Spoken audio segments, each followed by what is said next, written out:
Oh my god. Woo! That tastes delicious. You read the title of this video the correct way. That's the only way to read it. Are stans ruining hip-hop and or rap music? Short answer, no. But I got a long explanation too. It's a little bit long, so just try to keep up. So I was on the phone with my cousin the other day, because that's a lot of what we do is talk about music that comes out. He's like my outlet beyond YouTube for discussing music and things like that.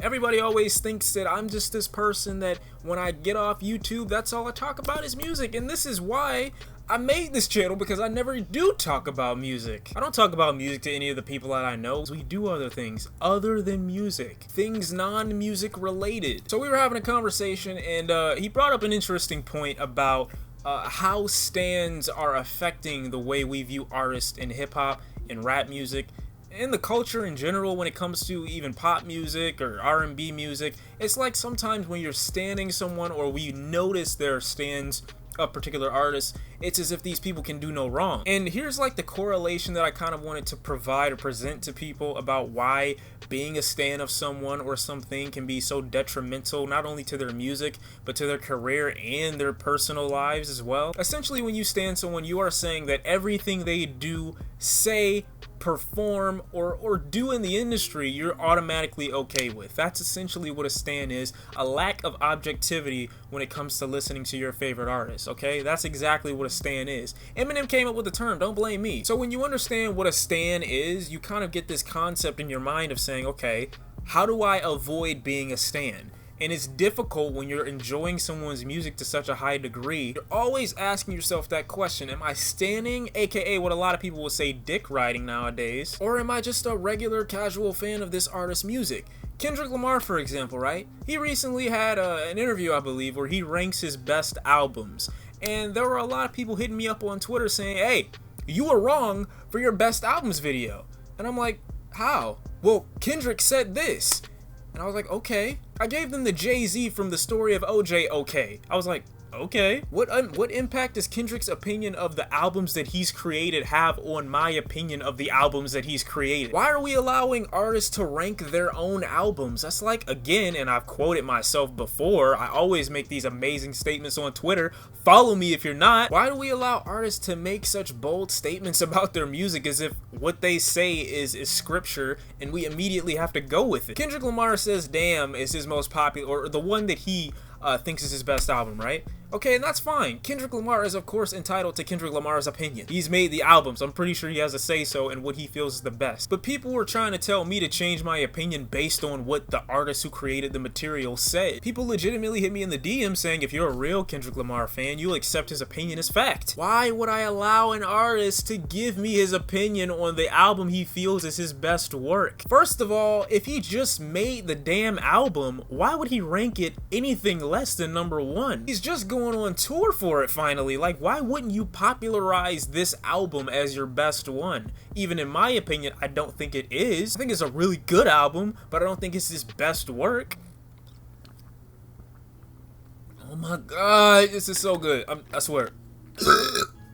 Excuse me, you guys want some of this? And this is like what I say my issue with the standing in hip-hop and any music culture is that people take an artist's opinion or take their mindset and they just go with it. And this is why I said it could be detrimental to that artist's career and or work. Now, Kendrick Lamar, regardless of how many people agree with him or disagree that Damn is his best album or To Pimp a Butterfly or Good Kid, Mad City, no matter how many people agree or disagree with that fact, it's not going to impact his career. He's not going to suffer sales because he says so-and-so is his best album and everybody else says different, or everybody else agrees. He's not going to suffer. Kendrick is one of those rare exceptions to that rule. But when you throw somebody, let's say Drake, let's say Chris Brown, let's say X, people who have very controversial music or opinions about these artists' music is very controversial. Hell, I'll even go a step further and say Wale. Wale fell victim to this stan mentality when he showed up on the Everyday Struggle show and said that I don't care about any opinion unless you're a fan of mine.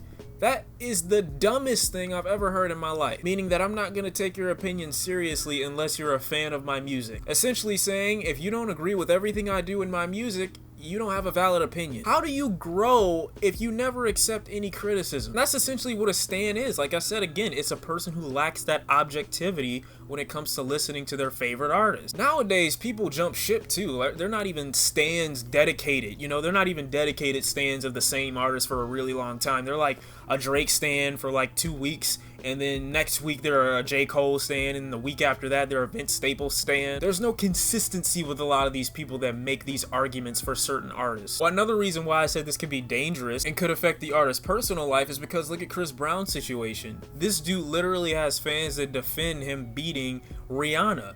And you guys all saw there's no footage, but you all saw the pictures, the images. That was a pretty brutal attack. And I say brutal not just because it's a woman, but because you clearly knew at some point, maybe I took it too far, and you kept going. Not only have people kind of coddled that behavior throughout his career, they've kind of made it okay and popularized it. Because he doesn't seem to have learned that much. He just recently got the restraining order from Karrueche filed on him.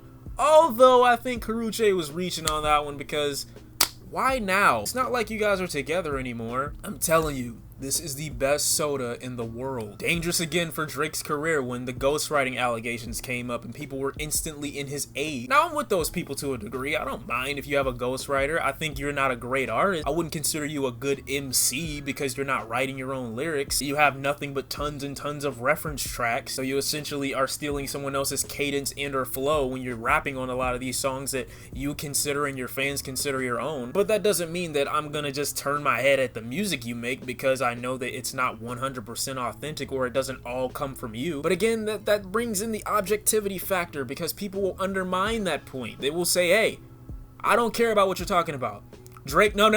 He didn't, no. He never did that. He never did that. I don't know what you're talking about. I don't know what you're talking about. He's the greatest artist alive. He's the greatest artist alive. That's what a stan is. Stans make it almost impossible, mission impossible, I would say, in order for people who are artists to grow, in order for people to continue to develop. Stans make it really hard. Justin Bieber suffers from this incredibly because the last couple of albums he's made have just been There hasn't been that severe growth in him as an artist. As big as he is, there hasn't been that much growth musically, lyrically. He's kind of suffered, and a lot of that is due to the constant feedback from the fans that you may be receiving. Stans also make it damn near impossible to have a decent conversation with someone who has a difference of opinion. If you don't necessarily agree with everything they've said about their favorite artist or a project that they essentially really think or deem as really quality material, they'll say you're just a hater. And I'll ask, why am I a hater?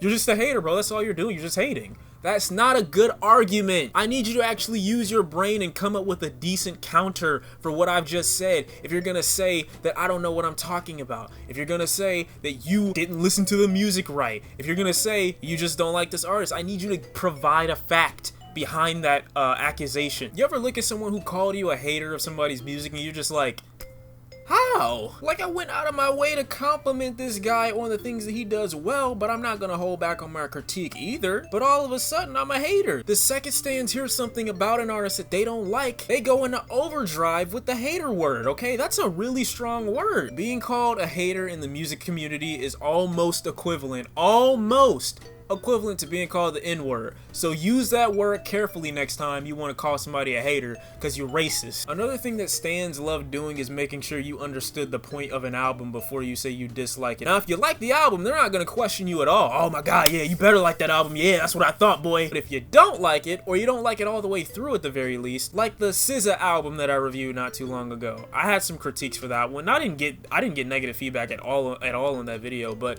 what I'm trying to say is there are people who are commenting immediately after some of the comments I made in the video and saying, oh no bro, SZA's supposed to be like that. It's supposed to contradict itself sometimes. It's supposed to do that. It's supposed to do that. And I get that. But everything within context. Death Grips fans are the same way. Kendrick Lamar fans are the same way. Like, whenever I listen to a Death Grips album, people's main excuse for why it's just screaming at some points is them saying, oh, it's supposed to have a crazy sound, so you gotta agree with everything that they do in that album. Even if the song isn't that strong, it wasn't meant to be. You're idiot. You use that excuse, every album any artist is going to release ever is going to be perfect based on the fact that they said this is the sound or the vibe they were trying to go for. But Kendrick Lamar's project was the same way. Loyalty was a track on there that I didn't like at all, but I knew would appeal to the mainstream audience. I thought for a track that had that title, and in the titles of the tracks, Kendrick really was going at a lot of core subjects worldly. So I'm thinking that we're going to get a lot of detail about